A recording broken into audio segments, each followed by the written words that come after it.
In the tender blush of dawn, Thomas, an aged fisherman with eyes that had witnessed countless sunrises, ambled along the riverbank of his beloved ancient forest.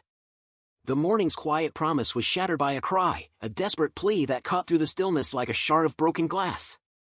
As Thomas peered into the churning waters, he beheld a sight that would forever alter his fate, a tiny bear cub, its soaked fur clinging to its frail body, struggling mightily against the relentless current. In that suspended moment, as if the forest itself had sent an emissary of both hope and warning, Thomas reached out with trembling hands and a steadfast heart. Could it be that destiny had chosen him to bridge the worlds of man and nature? After what felt like an eternity of battling the river's fury, Thomas managed to drag the cub to the muddy bank. The creature lay still for a heartbeat, a fragile pause in the relentless march of time, before raising its large, soulful eyes to meet his. There, etched upon its flank, was a faint, swirling mark, a luminescent emblem reminiscent of moonlight dancing on a still pond. In that silent communion, Thomas felt a stirring deep within, a mingling of gratitude, awe, and an inexplicable sense of purpose. "You're safe now," he murmured, his voice rough yet tender, as he gently cradled the small animal. And with that, an unspoken pact was sealed, a pact that would lead them both down a winding path of mystery, magic, and unforeseen consequence. Word of the cub's miraculous rescue, and the mysterious mark it bore, spread like wildfire through the village of Everbrook. By the time the sun had climbed high into a sky streaked with molten gold, the air was alive with whispers of wonder and fear. At his modest cottage on the village's edge, Thomas found himself interrupted during breakfast by a knock at the door. Standing there was Margaret, the village healer, her eyes alight with both curiosity and concern. "I heard you found something extraordinary," she said as she stepped inside, her gaze settling on the basket of herbs Thomas had so recently discovered in the forest. With delicate reverence, she brushed her fingers over the leaves, murmuring, "So it's true, these herbs, lost for generations, are here at last." As she sipped a cup of Thomas's tea, the lines of worry on her face softened into a serene calm. Then, leaning in with a piercing look, she confided, "You have been chosen, Thomas. The ancient legends speak of guardians, creatures who are intermediaries between the forest spirits and our kind. And the cub, it chose you." Her words, as weighty as they were mysterious, left Thomas with a bittersweet blend of hope and trepidation. What hidden responsibility had fate now laid upon his shoulders? The very next day, as the dew still clung to the garden and the cub basked in the gentle sunlight by his side, Thomas's quiet contemplation was interrupted by a nervous knock. Eliza, a young woman known for her spirited resolve and the deep love she held for her ailing father, hesitated at his door. "Mr. Thomas," she began softly, eyes pleading, "I heard about the healing herbs. They say these miracles can restore health.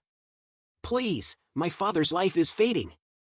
In that moment, Thomas's heart wavered between the wisdom of old legends and the urgency of a desperate plea. The cub, ever watchful, met his gaze with unspoken counsel before padding steadily toward the basket of herbs. "I'll help," Thomas declared, voice quivering yet resolute. The very next morning, Eliza arrived with her frail, sunken-cheeked father.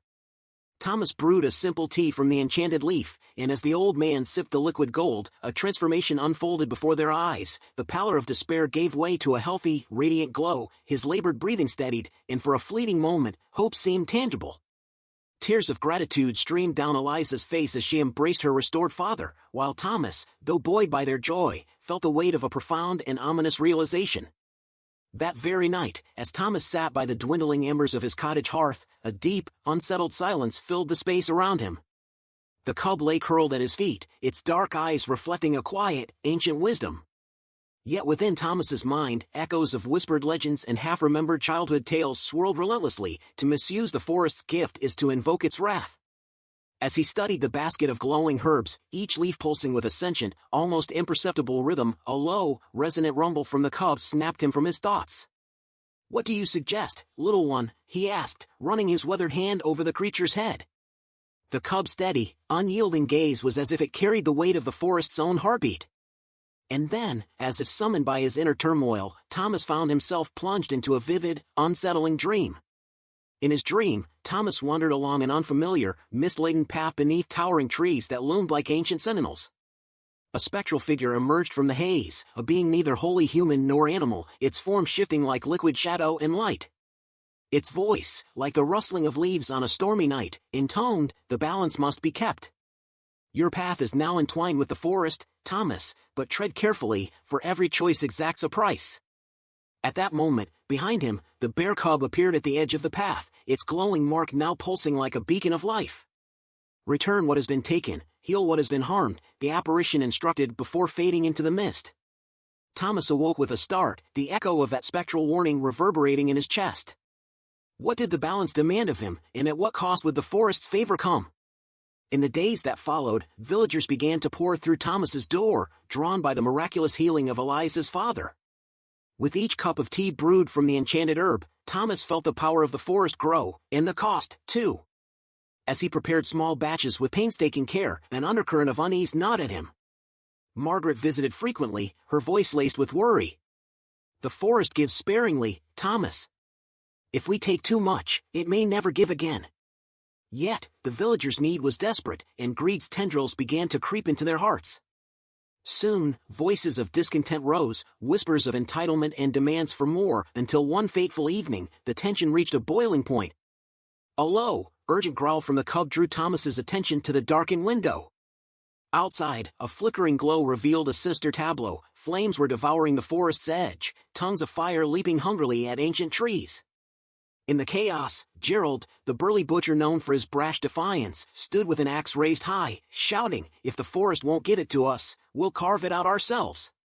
Thomas's voice rang out over the tumult, pleading, "Stop this madness!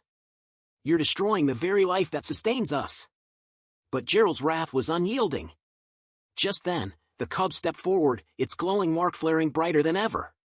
A sudden, fierce wind swept through the clearing, and as if by magic, the flame sputtered and died beneath a soft, quelling rain. In the stunned silence that followed, the villagers' pride gave way to humble remorse. "The forest has spoken," Thomas declared, his voice firm yet tinged with sorrow. "It is not ours to command, it is a gift that demands respect." In the aftermath of that night, the village of Everbrook began a slow, painful process of redemption. Under Thomas's guidance, the people labored to heal the wounds they had inflicted upon the land.